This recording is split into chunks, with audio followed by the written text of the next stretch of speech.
Yeah. Doctor, help me. Save my baby. Oh God, please save me, Jesus. Yeah. Oh my God, Jesus, help me. Margaret cried, her hands gripping the bedsheet as if she could tear life itself back into her body. Sweat soaked her face. Her eyes bulged with pain. Madam, push, you're almost there. Push a little more. Outside the labor room, her husband, Richard Williams, was on his knees, his designer suit soaked in tears. His hands trembled on his head as he muttered prayers over and over. God, please, don't take my wife. Please, she's all I have. Please, God, save her and the baby, Lord. His voice cracked, but her prayers rose louder than the cries echoing from the labor ward. Inside the labor room, Madam, one more push, please. Yeah! And the voice went quiet. Then a baby let out a loud cry.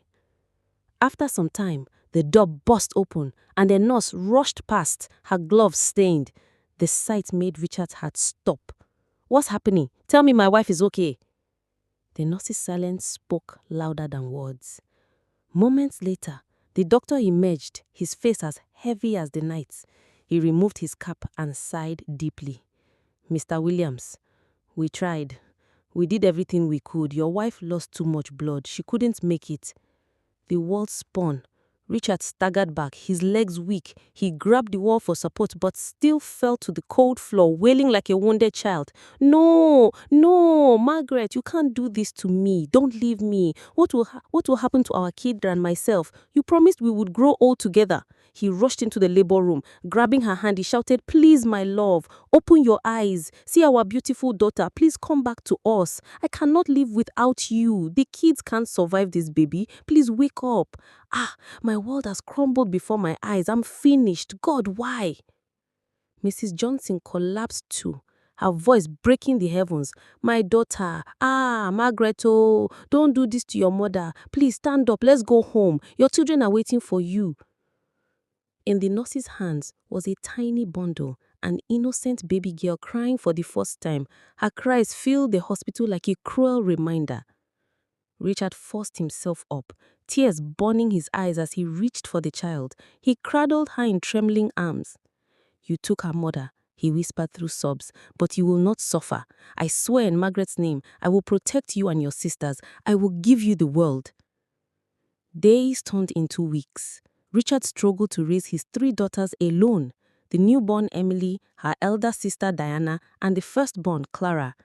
The girls were his joy, his comfort, his reason to wake up every morning. But the emptiness beside him at night grew heavier, and whispers from family and friends grew louder.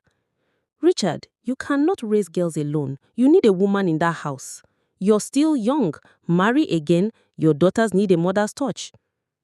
Reluctantly, with a broken heart, he agreed after 5 years. Her name was Victoria. She came into the house smiling sweetly, pretending to be loving and gentle. She held Emily in her arms and kissed her forehead. She knelt before Mrs. Johnson, promising, I will care for these children as my own. I will never let them lack a mother's love. Richard believed her. He thought he had finally found help. The very day Richard stepped out for a business trip, Victoria's mask slipped, her smile disappeared, and her voice turned sharp like a whip. You, Clara, Diana, go and fetch water before I descend on you. And you, Emily, she sneered at the little girl playing with her toys. Useless child. Come on, go upstairs. You think you can kill me the way you killed your mother. Witch! The girls froze, fear crawling over their skin. Move! Victoria shouted, slapping Diana across the face for hesitating. This is my house now. You are nothing but pest. That night, when Richard returned, Victoria played the angel again. She cooked his favorite soup, served him, and tucked the children into bed with a smile. Richard never saw the tears that soaked their pillows. Every day was a new wound for Margaret's daughters. They scrubbed floors until their hands bled. They hawked goods in the sun, while Victoria's own children stayed indoors, pampered and fed. They ate leftovers from the boys' plates. Sometimes they went to bed hungry. And whenever they dared to complain, Victoria's voice rang like thunder. Ungrateful things. Do you think your father will believe me over you? Try it and I will deal with you. The girls suffered in silence, praying each night for their mother's return. One rainy evening, Clara tiptoed into the kitchen. Her sisters were starving, so she crept in to steal bread. She paused when she heard Victoria's hushed voice in the parlor. "Yes," Victoria whispered into the phone, her back turned. "Everything is falling into place. Richard suspects nothing. Soon, all his wealth will be in my hands." She paused, her voice lowering. "As for those girls, don't worry. I already have a plan. They won't be in my way for long." Clara's heart thudded. She covered her mouth to stop a gasp. But then, her leg brushed against a stool. It scraped loudly across the floor. Victoria's head snapped around. "Who's there?" Clara froze in the shadows. And just when they thought the storm had passed, the real darkness began. Stay tuned for more interesting stories like this. Don't forget to subscribe, like, share, and comment so that you don't miss out on any of our stories.